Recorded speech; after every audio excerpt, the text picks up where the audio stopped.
Perlu kita perbaiki bahwa kencing yang benar itu adalah jongkok. Apa hikmahnya? Satu, nanti insya Allah saya akan kupas hikmah daripada kedokteran. Bagaimana cara jongkoknya? Yang pertama adalah seseorang kencing jongkok itu, saya ngadep ke sana, ini posisi kaki belakang. Jadi maaf, bukan begini. Bukan kaki ini rata, tidak, bukan begini. Ini. Tapi adalah dengan cara, ini saya tunjukkan ke belakang, dengan cara kaki kiri di belakang, gini, kemudian ini, apa bahasa Indonesia apa ini?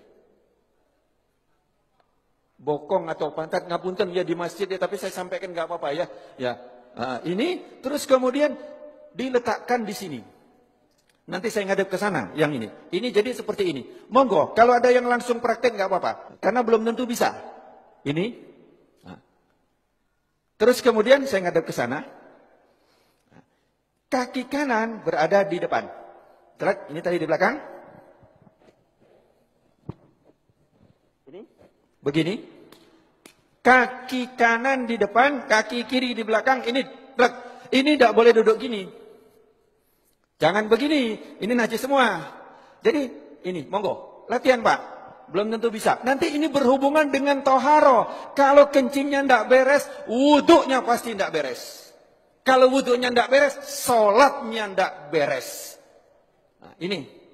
Terus kemudian yang kedua, kalau posisi seperti ini, maaf, seperti ini, maka kelet tadi posisinya seperti ini. Dia juntit begini. Sehingga setelah ini habis, dari kantong kencing habis, maka dia masih ada sisa di sini.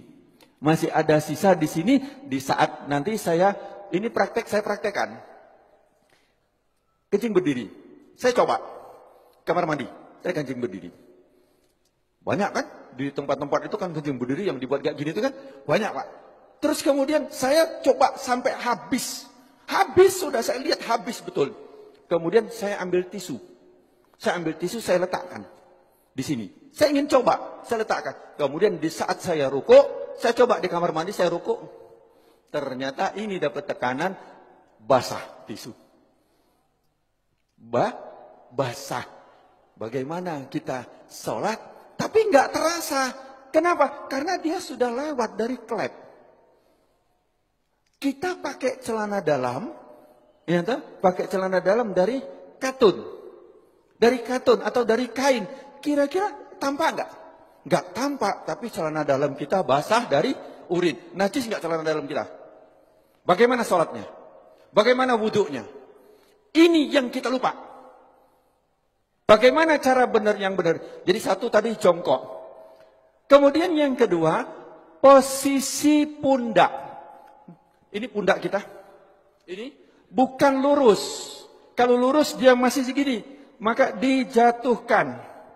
Ini dijatuhkan. Jadi ini seperti ini. Bukan lurus begini. Bukan lurus. Tetapi ini jangan gini. Ini jangan. Nah gini. Duduknya enak banget. Ini kemudian dijatuhkan. Nah, di saat dijatuhkan itu, maka posisi kelep tadi yang seperti ini, dia akan turun ke bawah. Dia akan turun, akan ngadep ke bawah. Sehingga dia akan keluar habis. Akan habis. Ini. Yang kedua adalah seperti ini. Ini enak banget. Setelah selesai habis, kencing, habis, terus kemudian kadang-kadang masih tersisa. Itu boleh digoyang. Tidak perlu berdiri, boleh digoyang. Enak digoyang. Karena posisi seperti ini tadi, apabila kita goyang, dia berubah. Berubah, dia akan keluar lagi. Jadi cukup ini saja. Plek, langsung dia keluar. 2-3 kali gak apa-apa. Insya Allah dia akan habis. Setelah selesai seperti ini, yang kedua adalah hendaklah berdehem.